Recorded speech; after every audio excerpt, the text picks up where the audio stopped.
Non, sans lui, on reste à Puno et on n'arrive pas à Cusco, on arrive 2 jours plus tard et probablement que le voyage est impacté. Waouh, incroyable. Nous, on vend pas du tarif, on vend de la valeur. Moi, je veux profiter, donc c'est votre job.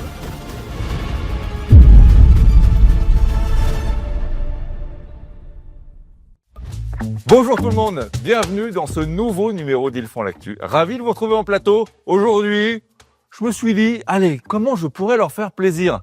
Eh bien écoutez, je vous emmène en voyage. À l'autre bout du monde ou presque.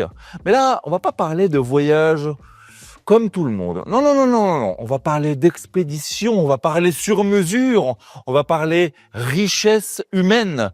Celui qui est avec moi sur le plateau aujourd'hui, c'est Philippe Pierre et c'est le patron de Terre Magique. Bonjour Philippe. Bonjour Olivier. Bienvenue à la maison. Merci, un plaisir. Vous avez fait un peu de chemin pour venir nous voir clairement. Vous, votre terre de jeu, c'est plutôt le Pérou. Certes. Aujourd'hui, on se retrouve en studio, en région parisienne, sous la grisaille, mais il faut tout pour faire un monde.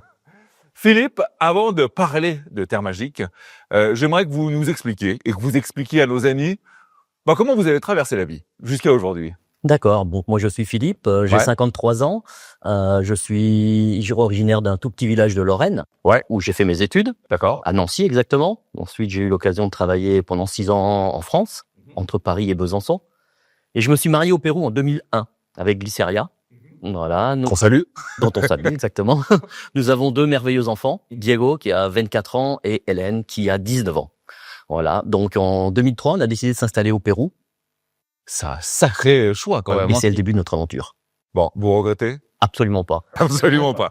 Philippe, pour que les gens comprennent tout de suite de quoi on va parler, j'ai maintenant ce petit gimmick, cette petite forme, c'est que je vous soumets au Pitch Elevator. Pitch Elevator, comme son nom l'indique, vous allez rentrer dans un ascenseur, vous devez convaincre l'autre personne qui est avec vous que Terre Magique est essentielle à sa vie, mais ce monsieur-là va partir au 2e étage, c'est-à-dire que vous avez 15 secondes ou 20 secondes pour nous pitcher Terre Magique. Vous êtes prêts? Bien sûr. Attention, c'est à vous. Alors Terre Magique est une agence de voyage qui vend des voyages à la carte au Pérou et en Bolivie. Mais plus qu'un voyage, elle vous fait vivre une expérience. Notre mission, c'est laisser une empreinte dans la vie des gens. Donc on vous invite à venir pour que vous ayez cette empreinte. Waouh! Vous avez fait ça toute votre vie, bravo, c'est formidable. Je le disais tout à l'heure dans l'intro, avec vous, on parle beaucoup de ce mot sur mesure. Bon, sur mesure, beaucoup de gens l'emploient. Mais concrètement, qu'est-ce que ça change dans le voyage? Alors, la première des choses, je dirais, tout dépend de l'interlocuteur et de ses attentes. D'accord. Parce que chaque personne est unique, chaque personne est un monde. Et donc notre objectif, c'est d'entrer dans ce monde-là, connaître cette personne pour savoir quelles sont ses attentes. Donc c'est un travail quand même qui est presque un travail, je veux dire, psychologique. Absolument. Pour identifier la personne, ses attentes, et en fonction de ses désirs, de ses attentes, pouvoir lui proposer un voyage, une expérience qui va répondre à ces attentes-là. Donc c'est tout notre objectif de faire du voyage à la carte. Donc il y a une certaine forme d'audit humain quelque part avant de proposer quelque chose. Mon voyage ne sera pas le même que celui du réalisateur Jules qui réalisait l'émission en ce moment. Exactement. En fait, on se rencontre au Pérou notamment. En gros, 80% de nos visiteurs vont visiter les régions classiques du sud du Pérou où se concentrent les vestiges de la civilisation Inca. Bien sûr. Ok. Et tout notre défi, en fait, c'est de faire en sorte que dans ces régions, on mette en place des activités qui soient différenciantes et qui répondent à vos attentes. Incroyable. Moi, j'adore. Alors, vous avez fait le choix d'être basé localement, donc à Cusco et Lima. Qu'est-ce que ça change pour le client que vous soyez là-bas? Alors, ce que ça change surtout, c'est que dans un environnement tel que le Pérou, la Bolivie, c'est des pays qui ont un fonctionnement qui est quand même très, très, très différent de ce qu'on connaît en Europe. Et notamment, la relation humaine est super importante. Donc, en fait, notre présence locale, elle nous permet, nous, de solutionner parfois des situations qu'il est impossible de solutionner en n'étant pas sur place. Exactement. Je pourrais vous donner un exemple. Malheureusement, on a quand même souvent des mouvements sociaux, des grèves. Ah oui, d'accord. Une grève au Pérou, ça se traduit par souvent un blocage d'une route. Et une anecdote, grève entre Puno, qui est une petite ville sur les bords du lac Titicaca au sud, et Cusco, donc qui est la ville principale à proximité de Machu Picchu. Blocage, donc impossibilité de passer. Et en fait, notre représentant à Puno connaissait les manifestants. Et c'est à travers lui et la connaissance des manifestants que notre véhicule a pu passer et que les clients ont pu poursuivre le voyage. C'est-à-dire que sans lui, C'est pas du tout le même voyage. Sans lui, on reste à Puno et on n'arrive pas à Cusco, on arrive 2 jours plus tard et probablement que le voyage est impacté. Waouh, incroyable. Voilà, donc notre présence locale, en fait, elle a tout son sens pour démêler ce genre de situation. Et puis, bien évidemment, par rapport à la connaissance du terrain et à la possibilité de faire sortir hors des sentiers battus et des visites Bien sûr. traditionnelles. C'est-à-dire que les salariés et les employés de l'agence sont des gens du coin. Sont des gens du coin. On a quelques Français, mais bon, on a une Française notamment qui est là depuis plus de 10 ans maintenant. Ouais. On a eu quelques Français qui sont restés très très longtemps, d'autres moins, mais 90%, on pourrait dire 95% de l'effectif, ce sont effectivement des Péruviens, francophones généralement. Une question que je voulais vous poser, personnelle pour le coup. Allons-y. Vous y êtes allé presque par amour, puisque vous avez épousé le pays de votre femme. Qu'est-ce que vous, Philippe, vous avez trouvé de différent dans leur vie par rapport à la vie de la Lorraine, par exemple? Alors, il y a plusieurs choses. La première des choses que j'offre à ressortir, c'est l'attachement à la terre, à la fameuse Pachamama. C'est-à-dire, on connaît bien le terme. La Pachamama, la mère terre. Et c'est vrai qu'au Pérou, c'est quelque chose qui est quand même très très marqué, très très fort. Et ça fait partie des traditions et des coutumes qui sont très très forts. Donc en fait, j'ai presque envie de dire, ça m'a permis à moi de me recentrer sur l'essentiel. Donc ça, c'est quelque chose que j'ai énormément apprécié. Précédemment, j'ai évoqué la relation humaine, l'importance de la relation humaine. C'est quelque chose également que j'apprécie beaucoup dans ces pays latinos. Oui. Où en fait, on sort un peu peut-être d'une rationalité européenne pour entrer plus dans de la spiritualité, dans de la relation humaine, et donc les rapports humains sont plus profonds, vous pensez, là-bas que chez nous? Je dirais pas qu'ils sont plus profonds, mais ils sont plus importants et il y a une vie sociale qui est plus importante. Donc là, on est moins déconnecté, j'ai envie de dire. Ce qui est assez paradoxal parce que dans un environnement moins technologique, on est plus connecté entre nous. Le numérique, on en parle beaucoup dans cette émission. Il traverse nos vies, il impacte nos métiers, il impacte l'industrie du voyage également.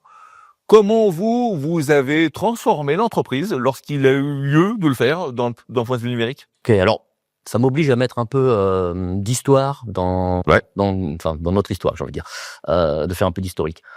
Nous avons démarré en 2003, ok, concrètement avec un site internet. Un site internet, un ordinateur, pour être honnête avec vous. Et les planètes se sont ou étaient alignées à ce moment-là. On était au tout début d'Internet. La bulle Internet. La bulle Internet, exactement. Donc, on s'est retrouvés, nous, à avoir la chance et peut-être un petit peu de talent d'avoir des demandes qui nous arrivaient via notre site Internet, qui à l'époque était quand même, faut le mettre dans le contexte, était quand même assez novateur, puisque imaginez un client francophone français qui s'adresse à une agence locale à partir d'un site Internet pour organiser son voyage et qui va nous envoyer le paiement avant la réalisation du voyage. Ouais. Je pense que toute sa famille devait le prendre pour un fou, pour parler clair. Ok.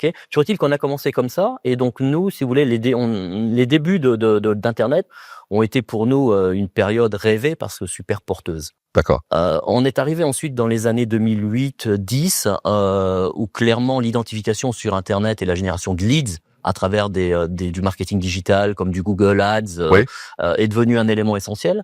Donc à cette période-là, bien évidemment, pour nous, ça a été plus compliqué de pouvoir gérer. Les majors, ils ont mis beaucoup d'argent. Exactement, des budgets qui avaient rien à voir avec les nôtres. Ouais. En fait, notre stratégie à ce moment-là était beaucoup plus de se développer sur un marché B2B.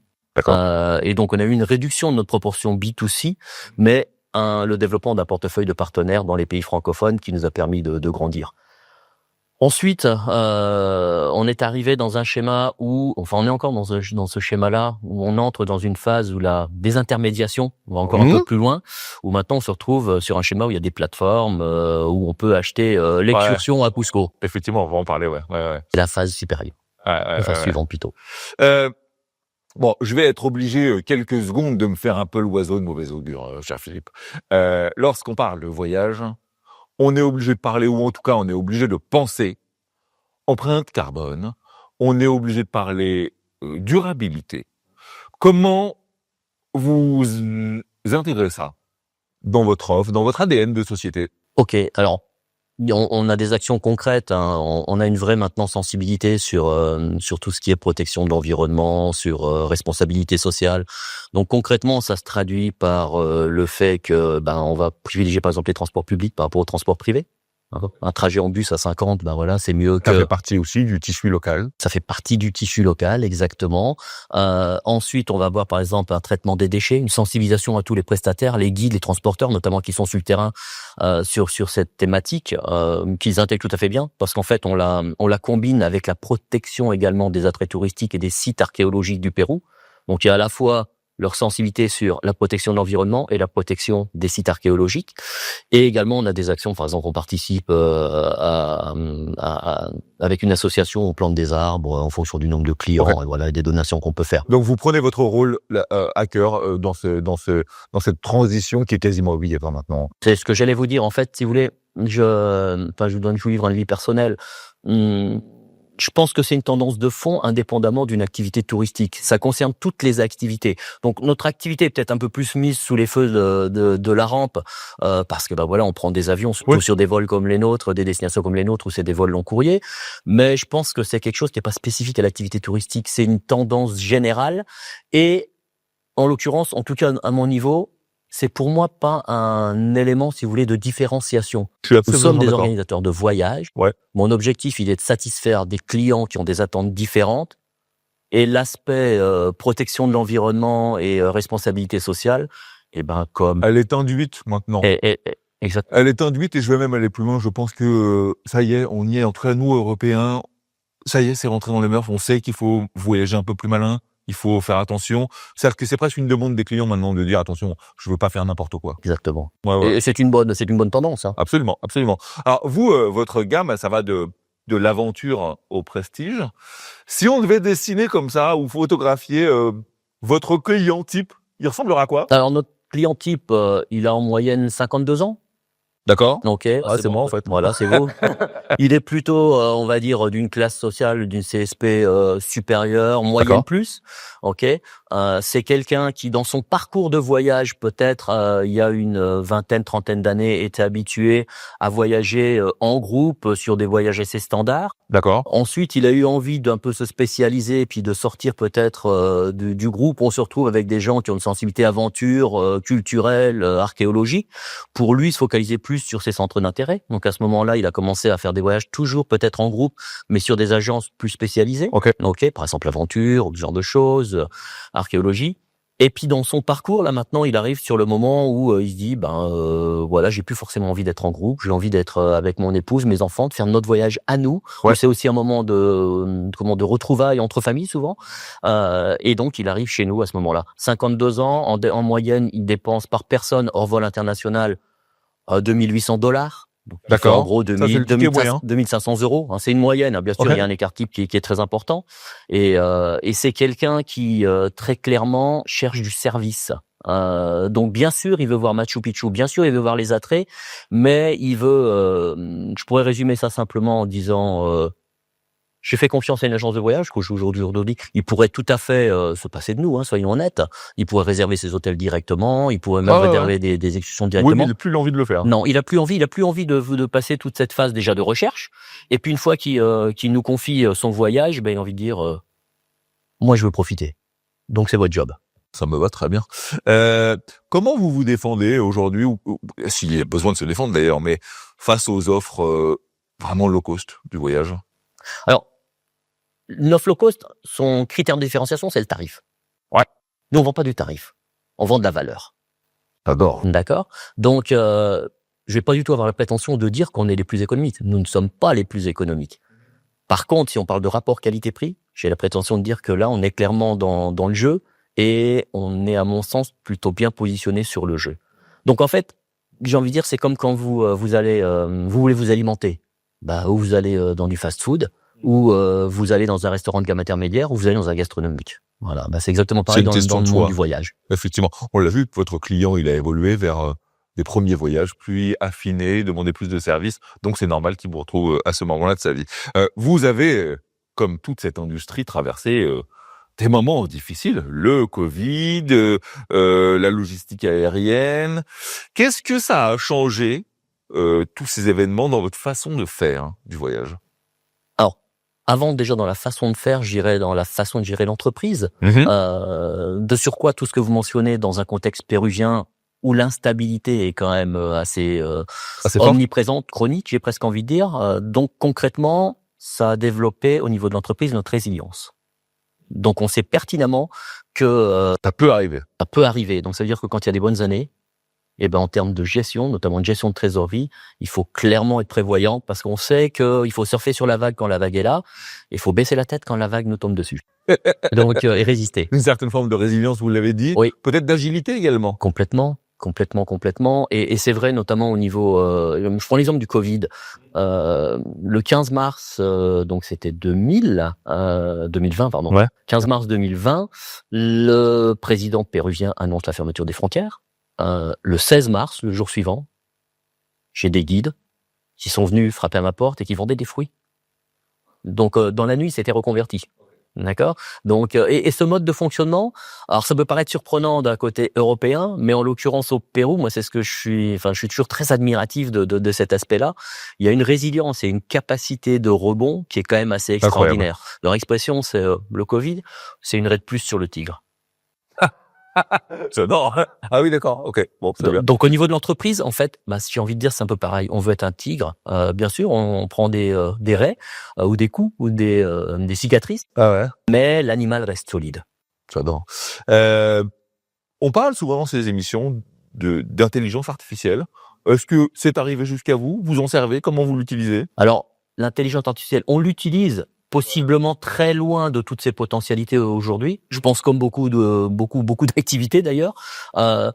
Nous, ça nous sert principalement, je vous ai dit, donc on avait une grande proportion de personnes qui étaient francophones, notamment tous nos vendeurs qui sont en contact avec ou les conseillers ou les clients.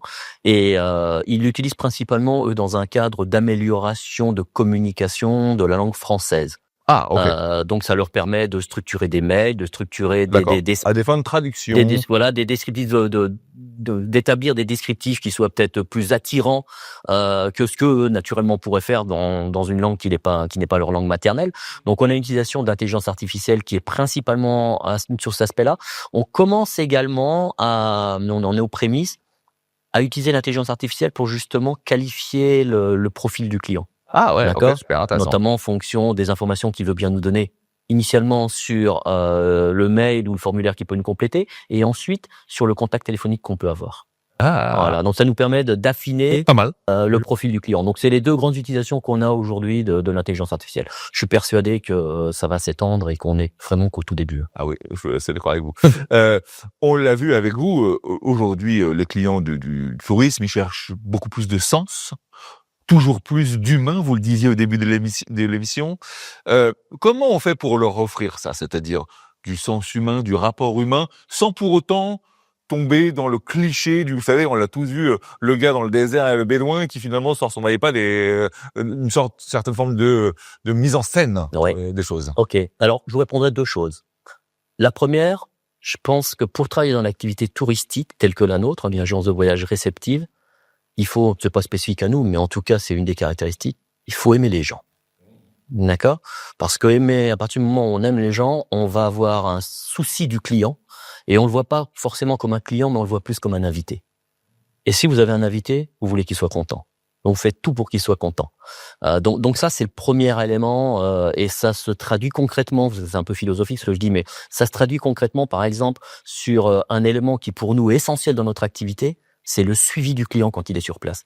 Concrètement, on a une personne qui est dédiée à ce suivi-là, qui tous les jours va prendre contact avec cette personne. Alors, sauf si elle éventuellement elle n'a pas envie d'avoir un contact tous les jours, ok. Ça va être par WhatsApp. Donc, quand on parle de nouvelles technologies, ça va être par contact téléphonique et ça va être également par rencontre, de manière à ce que cette personne-là, ça devient vraiment l'interlocuteur privilégié, presque j'ai envie de dire l'ami, le client et le client se sent en totale confiance. Donc il va l'interroger sur des sujets tout à fait basique pour nous, mais qui pour nous c'est important. J'ai un repas libre, où est-ce que je vais? Qu'est-ce que tu me conseilles? Un restaurant local, ok. Mon passeport, qu'est-ce que j'en fais? Je le laisse à l'hôtel, je peux sortir, c'est tranquille. Hyper important ça. Mais en fait, ça donne cette tranquillité et vous n'êtes pas un numéro, vous êtes Olivier. qu'on accueille, et vous allez avoir une interlocutrice, Charmélie, Carlos, Samuel, qui vraiment vont être derrière vous et se préoccuper par votre bien-être. Votre hôtel, vous avez une incommodité, vous êtes près de l'ascenseur. Sur l'étape suivante, Charmélie, elle essaye de faire en sorte qu'avec notre équipe, on puisse faire en sorte... On a entendu la problématique, vous en faites pas, on a entendu. Voilà. Et je pense que voilà, c'est ce qui donne du sens. C'est relativement simple. Les gens qui n'aiment pas qu'on s'intéresse à lui. Ensuite, on parlait de présence locale initialement. Comment on se différencie également? Notamment grâce à notre présence locale et à notre connaissance et notre sensibilité du marché auquel on se dirige. Je prends un exemple. Mes enfants avaient une nounou, quand ils étaient jeunes, qui était une personne très... Attendez, vous parlez en France ou au Pérou? Non, au Pérou. Au Pérou. Mes enfants ont grandi au Pérou. Ok, d'accord. D'accord. Donc, une personne qui est très joviale, toujours un grand sourire, etc., etc. Et quand mes enfants, ont grandi, elle est repartie dans son petit village, qui est en gros une petite demi-heure de Cusco. Ok. Et à ce moment, on s'est dit, Susanna, la personne en question, faut qu'on fasse à tout prix quelque chose avec elle, parce qu'elle a toutes les caractéristiques qui collent avec l'activité. Et donc, on a développé une activité avec Susanna. Elle fait une présentation, en fait, de préparation de la chicha, qui est la bière des Incas. Et alors, elle prépare la chicha, mais elle le prépare pas spécifiquement pour notre activité. C'est son activité principale. Elle fait ça généralement en fin de semaine pour sa famille, pour le village. Et donc, on amène nos visiteurs chez Susanna, dans un petit village où, alors là, pour le coup, il y a aucun touriste. D'accord? Et on prépare la chicha avec Susanna et après, on mange dans sa salle à manger avec elle. Voilà, avec la joie de Susanna et son empathie naturelle. Voilà. Et donc ça, c'est des expériences. Voilà, que nous on peut proposer par ces parcours de vie, par ces rencontres qu'on peut faire, et ça nous donne du sens, ça nous donne du sens à nous, ça la valorise elle, et pour le client, pour le visiteur, c'est quand même un moment privilégié d'un voyage au Pérou, parce qu'on est vraiment dans le quotidien de la population péruvienne, en milieu plutôt rural, donc c'est une expérience marquante. Très vite, le temps file, mon cher Philippe. Très vite, votre implantation locale, elle est désirée ou il y a des souhaits d'extension? Alors, initialement, quand on a créé l'entreprise, donc l'idée était un business plan de s'étendre sur des pays limitrophes, etc., etc. Et puis on s'est rendu compte en fait que le Pérou a des potentialités et des richesses qui sont très importantes. Et dans le schéma dans lequel on est, si vous voulez, ça demande cette proximité, ce suivi, cette finesse. Donc en fait, on a des objectifs ou des souhaits d'expansion, mais on envisage cette expansion beaucoup plus dans le cadre d'accords commerciaux avec des confrères qui sont dans d'autres pays. Des experts de leur domaine dans d'autres pays. Exactement. Mon équivalent en Argentine, mon équivalent au Chili, mon équivalent en Colombie, et avoir comme ça qui ont le même vécu commercial. que vous, le même vécu que vous sur d'autres pays. Je dirais le même vécu et la même vision du voyage et la même culture d'entreprise. En parlant de vision, on se quittera là-dessus. Je suis conscient de la portée de cette question. Elle est pas si simple. Avec tout ce qu'on entend, vous le voyez comment le voyage dans 10 ans? Alors, qu'est-ce qu'on aura changé? Je pense que la segmentation se sera intensifiée et bien évidemment la technologie aura largement participé à cette segmentation et aura accéléré cette segmentation. Concrètement, on parlait de voyage low cost. Je pense qu'on aura toujours ce segment-là sur du voyage de groupe. Vous êtes à 30 dans un bus et je dis ça, il y a aucun jugement de valeur, hein, mais il y a une population qui cherche dans le voyage, qui est rassurée par être un groupe, qui veut un accompagnateur, quelque chose de standardisé. Pas de mauvaise surprise, tout va bien. Et le critère, généralement, est le tarif. Bien sûr. Voilà. Donc, ce genre de voyage, je pense, perdurera. Ensuite, on arrivera, à mon avis, sur un type de voyage modulable que le client va construire lui-même à partir de la technologie sur des plateformes où vous pourrez choisir votre hôtel en temps réel, vous verrez les disponibilités de l'hôtel, vous pourrez réserver votre excursion, quelle que soit la région, réserver votre transfert, etc. Donc là, en l'occurrence, j'ai envie de dire, vous n'avez pas besoin d'un interlocuteur humain, ce sera complètement automatisé, ok. C'est un mode de voyage, à mon avis, qui va se développer et pour lequel il y a clairement un marché. Et une dernière catégorie où les clients chercheront justement du sens, de l'humain, du service, de la valeur. De la bière, comment vous l'appelez? De la bière, la chicha, la bière de la chicha, exactement, une préparation de ceviche. Et puis chercheront la rencontre. Moi, je reste persuadé que on est dans un monde où la technologie prend de plus en plus de place et l'être humain est fondamentalement un être social et donc la réponse à un excès de technologie va être de mettre plus d'humains. En tout cas, c'est le pari qu'on fait nous.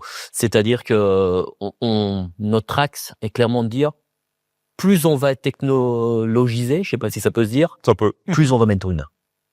En tout cas, on vous le souhaite.